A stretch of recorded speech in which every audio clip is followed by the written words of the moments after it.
So hi everyone, I recently had to rig some agricultural machinery and this is just a detail of the rig and I found this quite interesting to do, so I decided to make a video. So first off, we have a sort of spring that's attached to the machine on the right, and on the left side it's attached to a moving part of the machine. We have two parts, the spring that can extend or contract. On the left side, we have a metallic part that stays rigid. We can just change the position of the spring just to add or decrease the tension on the spring. So on the original machine, this left part can move. So we're gonna have like an orientation constraint between each ends. So the more difficult part here is there is a third part to the machine that moves also and that can interact with the spring. So I had to come up with a kind of dynamic setup. So what I wanted to do is having the spring following the rectangle and in the same time keeping straight. And once it touches the circle, I wanted the circle to interact with the shape of the spring. So once the third part of the machine hits the spring, we have another controller on the spring nail. So once I select the nail, I can simply adjust the rounding of the spring. So to do that, I'm gonna use some aim constraints and I'm gonna control them using Xpresso. So I first gonna check the angle between the horizontal and the rectangular controller. And then I'm gonna compare it to the angle between the horizontal and this circular shape. Okay, so let's dive in. So I just imported this metallic part just for size reference. So first off, I'm gonna add in a null object. I'm gonna make it a circle and orient it. So I wanna call this spring. I'm gonna duplicate it. So this one, I'm gonna call it end. So I'm gonna just enable the axis snapping so I can snap it to the origin of the metallic part.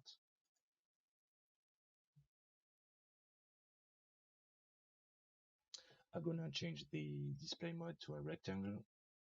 I'm gonna make it smaller, like 5 centimeters.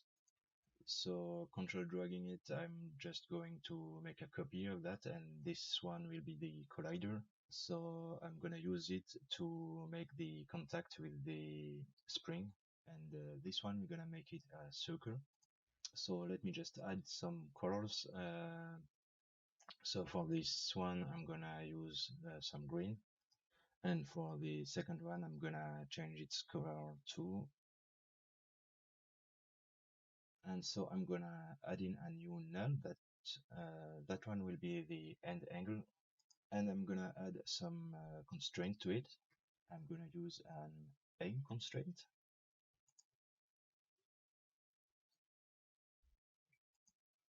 and as a target, I'm gonna use the end null. So this way, the end angle is going to orient to look at the end null.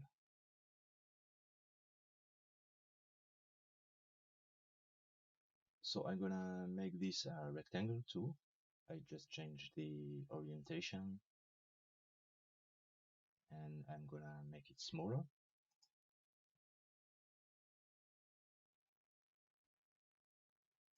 So now the end angle is following the end null. So I'm just gonna make it green. I'm gonna duplicate this one once more, and this will be the collider angle.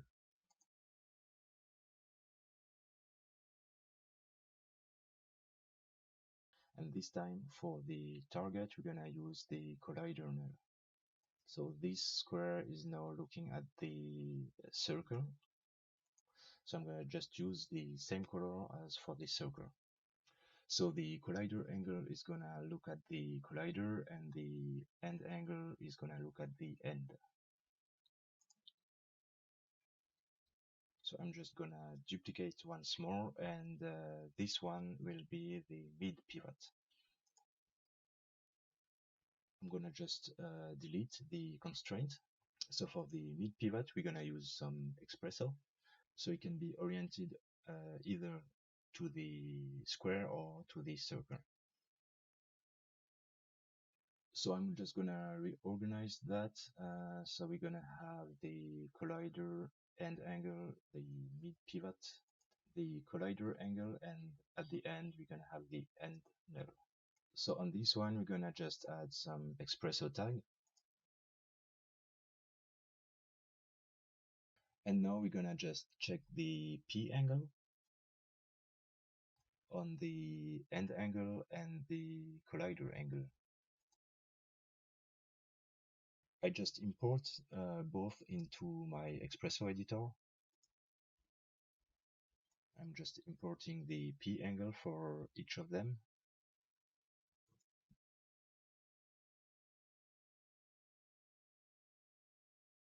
So in the Xpresso editor, we're just gonna look for a compare node.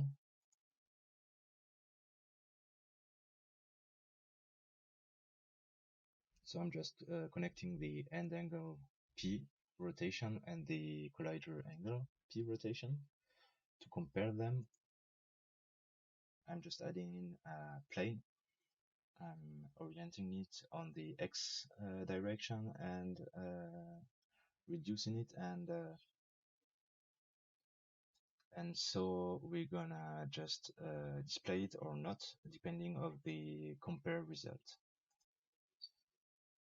So I'm just adding new material, so I'm just making it green so we can easily see it. So I'm gonna import this into my Xpresso, and we're gonna use the enabled checkbox to show it or to disable it. So I just connect that to the output of the compare node. Then I set the function to be superior. So once this line reaches the second one here, the little square is gonna show up, and when we are on the left side, it's gonna disappear. So I'm gonna set this one to be smaller. I'm gonna change its color to yellow. So we wanna be able to align that either on the square or on the circle. So I first import it into the Xpresso. We wanna use the P rotation. And now we're gonna be looking for a condition node. So for the switch, we're just gonna connect this to the output of the compare node, and so depending of the result, we're gonna change the value for the condition. And then we simply connect the condition to the P rotation of the mid pivot.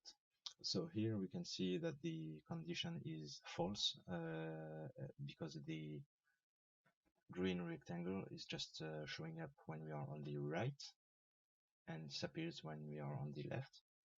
So when the condition is false, we want the mid pivot to be looking at the rectangle. So I'm gonna connect the end angle to the first input. And right away we have the mid pivot rotation that's updating. So we just want to connect the collider angle. So this is the angle of the second null, and we're gonna just connect this to the second input. Okay, so by doing that, we just check if this first angle is bigger or smaller as the second one. And depending on that, the yellow square is gonna look either at the first null or at the second. If I now move my end, the yellow square is following, and once I go further than the circle, you can see that the yellow square is now looking at the circle.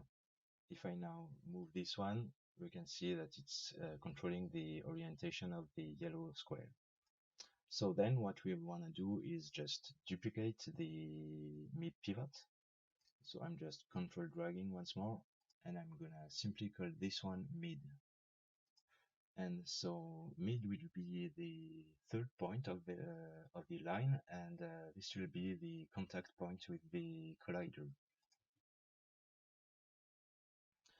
So we want to get the distance between the collider and the center. So to do that, we're just gonna import the collider and the spring into the Xpresso, and we're gonna look for a node called distance. I just select the collider, I go to the coordinates and selecting P, I'm gonna drag it to the Xpresso. And for the spring, I'm gonna do the same. And then we just have to connect this position to the inputs of the distance node. So if I just add a result node, we're gonna have the distance between the nodes. So the mid, this new null in the middle, I'm gonna import that in the Xpresso. So we want to change the Z position. So I just import the Z. And so here we just wanna feed it the result of the distance node. So now when I move the collider, you can see the mid is following along. He's gonna have the same distance from the center than the collider. So then what we wanna do is just import a Mograph tracer. So for the tracer, in the object tab, you have the trace link, and we can add in some objects in there and connect them. So here what we want to connect is just the origin to the middle part and then to the end. Here we just want to have some control of the rounding at the midpoint. So we're gonna add in two more nulls. So I'm just gonna copy the mid null. This will be mid minus, and then I'm gonna copy a second time, and this will be mid plus. So I'm just gonna move the mid plus slightly to the left and the mid minus slightly to the right. I'm just gonna select them and make them circles. So I'm just gonna select the spring now. This will be our main controller. And I'm just gonna add user data. I'm gonna call this rounding. I set it to float slider. We're gonna use real. So if I have a look at the mid minus, it's -3. So maybe here for the maximum we can set it to 10. It will be more than enough. So here I'm just gonna reduce that to 3. So I'm just gonna import my spring and the rounding value. Then I'm gonna import my mid minus and mid plus. So we want the Z position.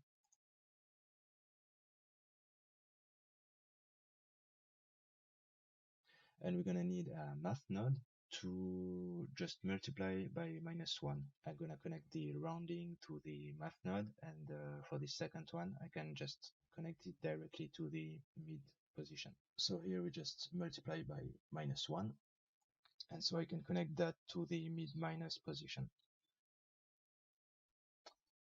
So if I now change my rounding value, we're gonna have some control on the rounding of the curve. So now for the tracer object,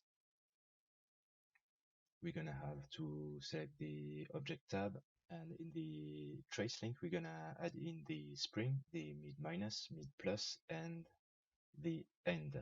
And for the tracing mode, we're gonna just select the connect all objects. So when we now move the collider, we can see that when the collider hits the midpoint, the tracer reacts. We're just gonna change its color. I'm gonna set it to yellow like the midpoints, and I'm gonna call that tracer spring. And so this will be a B-spline, and the intermediate point will be natural. So as you can see, we can now easily change the rounding. So in the end null, I'm gonna add in a new child null. I'm just gonna make a shift C and PSR to zero out the values. So here everything is at 0. So I'm gonna make it a rectangle. I'm gonna make it smaller. I'm changing the color. and I'm gonna call that end orient. I'm gonna use another aim constraint, and this time we're gonna orient it to look at the mid plus. So I'm just gonna use the mid plus as a target.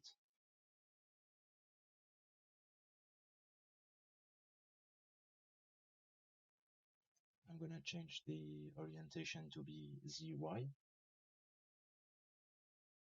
So now he's okay. So he's now looking at the mid plus null. So even when I go further than the circle here, so if we want now, we just could take the middle part and make it a child of the end orient. So when we move the end now, the middle part is following. So for the spring now, we don't want it to be attached to the origin of the metal part, but instead we want this to be attached over here. So to do that, I'm just gonna control drag my end orient. I just delete the constraint and the mesh. So this will be the attach spring. So I'm just gonna move it in place. So I'm just checking if everything follows. So now for the trace links, we're gonna have to update this new point. So we don't want to trace until the endpoint, but instead we're gonna use the attach spring. And now when I just move the attach spring, we can see that we are just tracing until this point. So then we're gonna have to do the actual spring. So I'm just gonna go to my splines and I'm gonna create an helix. So I'm gonna make it smaller.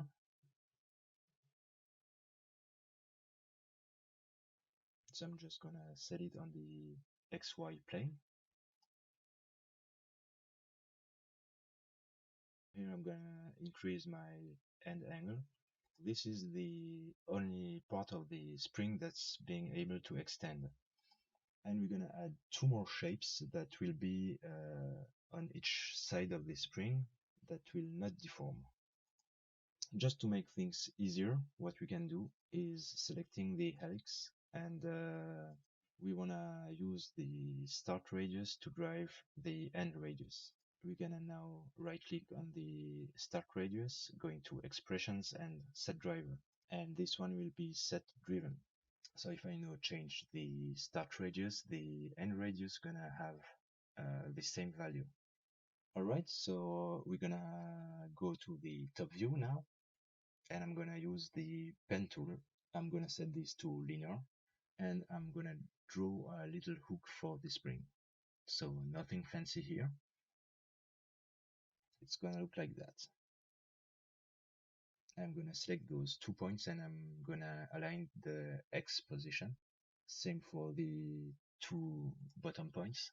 And as they are selected, I'm just gonna go to the axis center and I'm gonna center the axis to the selected points. So we're gonna have the pivot in this position now. So this will be our start hook. I'm gonna make a copy, and this one will be the end hook.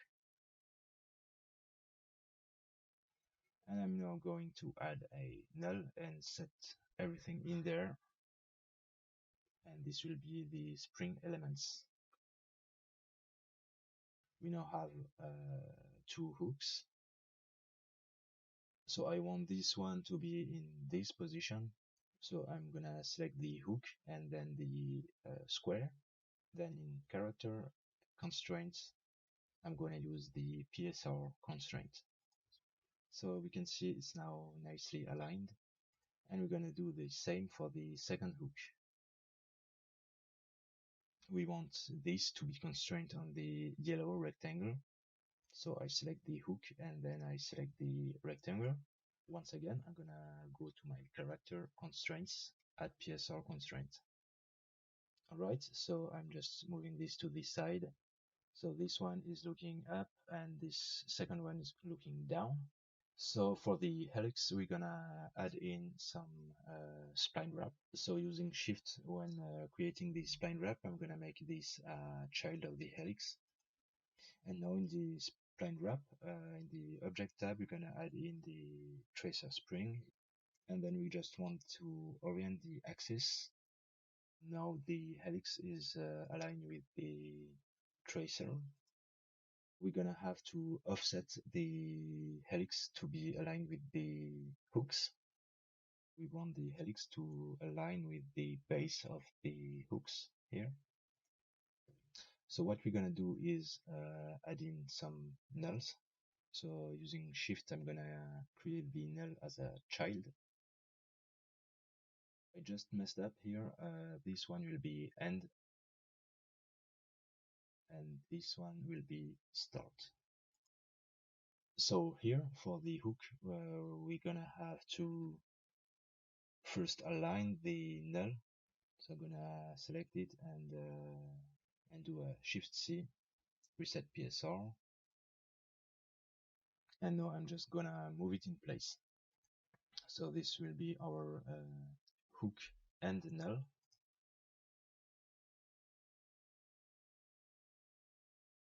So I'm gonna just control drag this to the hook start and do a Shift C, reset PSR. And same here, I'm gonna just move it in place. So those nulls now are going to be our new ends of the tracer. So once more, we're gonna update our tracer. So I'm just gonna remove the spring null. So this one will be start. So in the tracer now, I'm just gonna add in the start null. And this time we're gonna replace the attach point to the hook and null. So we're gonna be able now to adjust the position of the helix. So if I now move my end null, I'm gonna have some control on the position. I'm just gonna modify the size of the hook. So the radius for the helix is 2 centimeters. So I select my 2 base points, and in the X size, I'm gonna set this to 4 centimeters, hit apply. So for the Z position, I want this to be 2 centimeters. So I'm going to do the same for the other side. I select my points. I set the X size to be 4 and the Z position to be 2. So we made these spring elements for a reason. It's because we want the hook to stay in place, to be rigid, and we want the helix to be able to extend. So the helix is going to follow the extension of the tracer, and when we move here, it's going to extend, but the hooks are going to stay the same. So I'm just going to add this at the end. Here we have all the spring elements, the helix and the hooks. So I'm just going to add in a new tracer. I'm just going to add it to the end of the list. I'm going to call this tracer full. So the tracer is going to be used to connect the spring elements. So we just have one spline. So I'm going to import the end hook, then the helix, and then the start hook. The tracing mode will be set to connect all objects. So as you can see now, we just have one spline. So we don't want this to be connecting like that. And what we can do to correct that is just selecting the hook. We're gonna go to vertex mode. So we're gonna select all vertices and we're gonna just right click and reverse the sequence. Same thing on this side. I'm gonna select the spline. So we would like to connect on the left side. So I just select all vertices, right click and I reverse. So if I now hide the spring elements, we can see we are just left with the tracer. So I don't find it that great for now. I'm just gonna change the type to be a B-spline and the points to be natural. So we're gonna have more rounding. So on this side, we could maybe just increase the angle of rotation of the helix. So if I just show that back and deactivate the tracer, we see that the helix could be a little longer on the left. So I'm gonna activate my tracer again, and I'm gonna adjust the null positions. So same on this side, I'm just gonna offset my null objects. So I'm gonna hide my spring elements again. And now we can just add in a sweep nub using the Alt key to add it as a parent. And with the sweep still selected, we're gonna shift select the end side to make it a child. And I'm gonna just reduce the size like so. I'm gonna set the radius to 0.2 centimeters, and I'm gonna set the sides to 8. I think we have maybe too many subdivisions, so yeah, we're gonna have to adjust the tracer. So we can see we have much more segments on the helix than on the rest of the spline. So for this part, I'm gonna change the helix, and I'm gonna change the angle here, and I'm gonna leave that to be 40 degrees. So yeah, here we have the spring.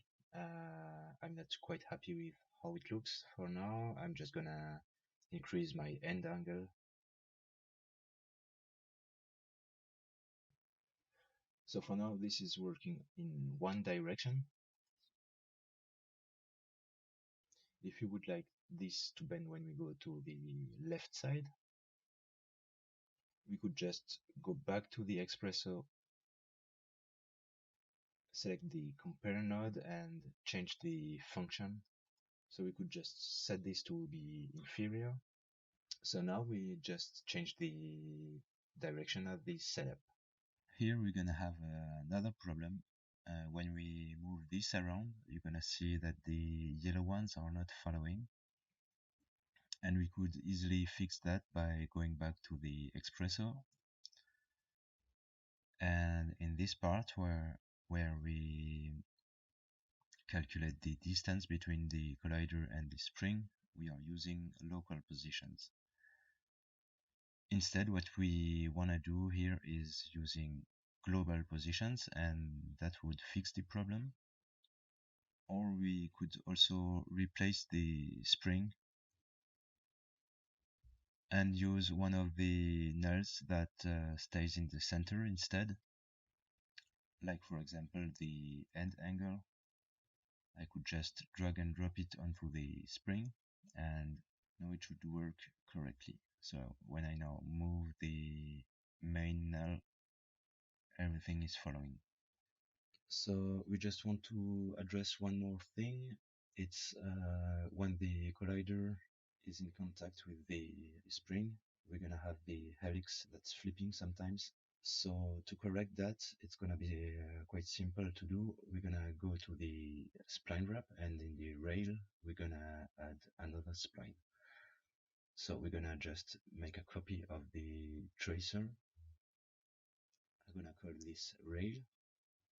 And in the Mograph tab, I'm gonna add in a plane effector, and using Shift, I'm gonna make it a child.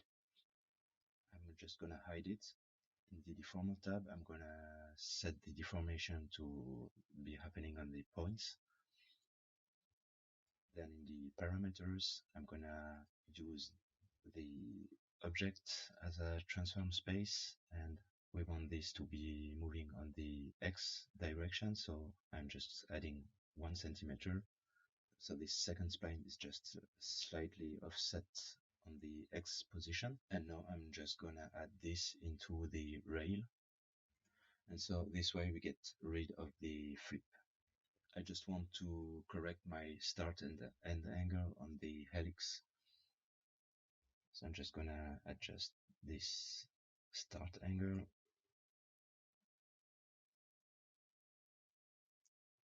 and the end angle as well. Alright guys, that's it for today. I hope you learned something.